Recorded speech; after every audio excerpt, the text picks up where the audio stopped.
இவர் என்னுடைய நேசகுமாரன், இவருக்கு செவி கொடுங்கள் என்று மேகத்திலிருந்து ஒரு சத்தம் உண்டாயிற்று. அந்த சத்தம் உண்டாகையில் இயேசு ஒருவரே காணப்பட்டார்.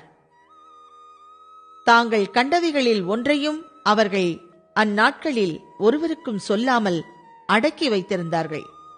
மறுநாளில் அவர்கள் மலையில் இருந்து இறங்கின போது திரளான ஜனங்கள் அவருக்கு எதிர்கொண்டு வந்தார்கள். அவர்களில் ஒருவன் சத்தமிட்டு, போதகரே, என் மகனை கடாட்சித்தருள வேண்டும் என்று உம்மை வேண்டிக் கொள்ளுகிறேன். அவன் எனக்கு ஒரே பிள்ளையாயிருக்கிறான். ஒரு ஆவி அவனை பிடிக்கிறது. அப்பொழுது அலறுகிறான். அது அவனை நுரைதள்ள அலைக்கழித்து அவனை கசக்கின பின்பும் அவனை விட்டு நீங்குவது அரிதாயிருக்கிறது.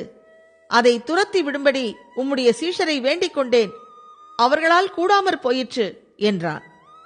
இயேசு பிரதியுத்தரமாக, விசுவாசமில்லாத மாறுபாடான சந்ததியே, எதுவரைக்கும் நான் உங்களோடு இருந்து உங்களிடத்தில் பொறுமையாயிருப்பேன்?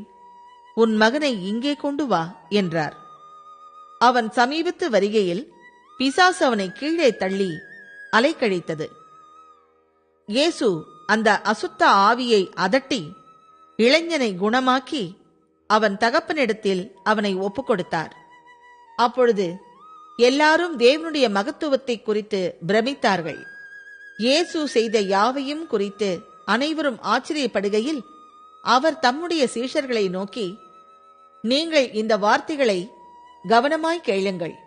மனுஷகுமாரன் மனுஷர் கைகளில் ஒப்புக் கொடுக்கப்பட போகிறார் என்றார். அவர்கள் அந்த வார்த்தையின் கருத்தை அறிந்து கொள்ளவில்லை. அது அவர்களுக்கு தோன்றாமல் மறைபொருளாயிருந்தது. அந்த வார்த்தையை குறித்து அவரிடத்தில் விசாரிக்கவும் பயந்தார்கள். பின்பு தங்களில் எவன் பெரியவனாயிருப்பான் என்கிற வாக்குவாதம் அவர்களுக்குள் உண்டாயிற்று.